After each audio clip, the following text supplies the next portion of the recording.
السلام علیکم جی. آج ابھی اس وقت میں موجود ہوں یہاں ڈسٹرکٹ کورٹس کمپلیکس چکوال میں، اور یہاں پر آج ایک اہم دن ہے کیونکہ یہاں پر ملک کے معروف جو صحافی ہیں عمران ریاض خان، ان کو ابھی کچھ دیر کے بعد جو ہے یہاں پر ڈسٹرکٹ کورٹس میں پیش کیے جانے کی اطلاعات ہیں. عمران ریاض خان کو رات کو اٹک پولیس کی حراست سے جب عدالت عالیہ کے حکم پہ جب ان کو رہا کیا گیا، ان کو ضمانت دی گئی، اس کے بعد یہاں پر کیونکہ چکوال میں بھی ان کے خلاف ایک مقدمہ درج تھا، اس مقدمے کے ساتھ جو ہے ان کو چکوال پولیس نے حراست میں لے لیا.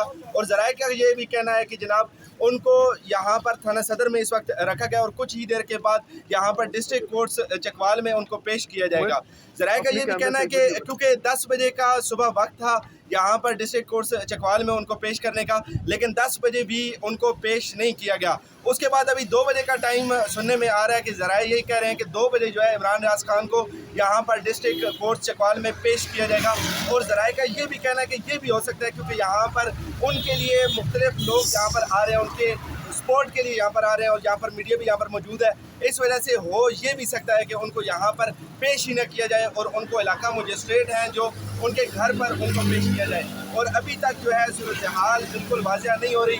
اور دوسرا جو ایف آئی آر کا کنٹینٹ ہے وہی کنٹینٹ جو مختلف علاقوں میں درج ہے، ان تمام ایف آئی آر کا کنٹینٹ ایک ہی ہے. اسی طرح جو چکوال میں درج ایف آئی آر وہاں پر بھی یہی کنٹینٹ ہے. تو اسی طرح بھی دیکھتے ہیں کہ کیا ہوتا ہے. اس کے ساتھ اپنے میزبان کیمرہ باز کو دیجیے اجازت. السلام علیکم.